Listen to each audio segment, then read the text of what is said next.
नमस्कार दोस्तों, कैसे हैं आप? मैं हूं गौरव और ये है ट्रांसफॉर्मेशंस। अभी रिसेंटली जो मामला एक हरियाणा में पानीपत से सरपंच इलेक्शंस का देखने को मिला और उस पर्टिकुलर एग्जांपल से आज हमारे जो इलेक्शन कमीशन है उसके ट्रांसपेरेंसी पे और वो किस तरीके से चुनाव कराता है और उसको किस तरीके से काउंटिंग की जाती है, वो ट्रांसपेरेंट वे में काम कर रहा है नहीं कर रहा है, या उसके डे टू डे ऑपरेशंस पे बहुत बड़े सवाल उठ रहे हैं। तो मामला ये है कि 2 नवंबर 2022, फिलहाल चल रहा है 2025, उसमें पानीपत से लगभग 25 किलोमीटर दूर सरपंच के इलेक्शन हुए बुआना लखू, जो विलेज है, गांव है, उसमें। और उसके बाद सुनील कुमार जी को वहाँ पे सरपंच के एक तरीके से पोस्ट पे विजेता घोषित किया गया और दूसरे नंबर पर रहे मोहित कुमार जी।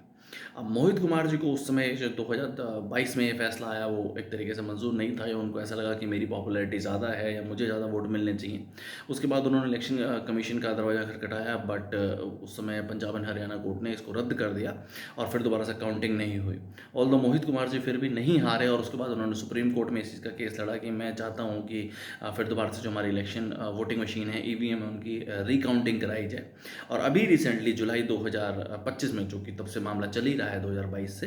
और फिर दोबारा सुप्रीम कोर्ट ने अपने ही एक रजिस्ट्रार के अंडर फिर दोबारा से सारी ईवीएम्स मंगवाई उस समय, जो जिनके थ्रू वोट हुए थे, और फिर दोबारा से रिकाउंटिंग करवाई गई। और रिकाउंटिंग में ऐसा जो नंबर सबके सामने प्रॉपर कैमरे की जो रजिस्ट्रेशन में ये सब कुछ हुआ, तो 1000 वोट मिले सुनील कुमार जी को और मोहित कुमार जी को वोट मिले 1051 वोट ज़्यादा मिले।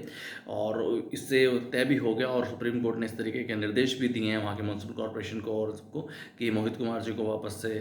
जो है आपके सरपंच बनाया जाए, और जो सुनील कुमार जी हैं जो कि पिछले लगभग 1.5 साल से ऑपरेट कर रहे हैं उनको वहाँ से हटाया जाए, क्योंकि उनके पास कम वोट्स हैं। अब इस तरीके के जब मामले सामने आएंगे तो ये एक बहुत बड़े सवाल उठा रहा है हमारे इलेक्शन कमीशन ऑफ इंडिया के ऊपर कि उस समय 2022 में जब गिनती हुई थी सरपंच के इलेक्शन में, और जिनमें लगभग 3032 करीब वोट गिरे थे, तो उसके बाद भी ईवीएम्स के थ्रू हो रही है। और इस तरीके की कैसी खामियां देखी गई कि जो इंसान जीत रहा है या जो कैंडिडेट जीता हुआ है उसको सेकंड नंबर पे घोषित किया गया, और जो खुद सेकंड नंबर पे है उसको फर्स्ट नंबर पे घोषित किया गया। क्या ये सिस्टम ट्रांसपेरेंट वे में काम कर रहा है? इसमें ओवरऑल प्रशासन की मिली भगत थी, या उस समय जो वहाँ पे ऑफिसर्स ऑन ड्यूटी थे उनसे गलती हुई, चूक हुई, या ये जानबूझ के इस तरीके से कुछ लोगों की मिली भगत की वजह से हुआ? और अगर इस तरीके से हो रहा है तो डे टू डे ऑपरेशंस पे जो हमारा इलेक्शन कमीशन ऑफ इंडिया है, जो एक इंडिपेंडेंट एक तरीके से ऑर्गेनाइजेशन है, एक इंडिपेंडेंट अथॉरिटी है, तो उनके चुनाव कराने पे या उनकी चुनावी प्रक्रिया पे या overall day to day operations पे तो सवाल उठ ही रहे हैं।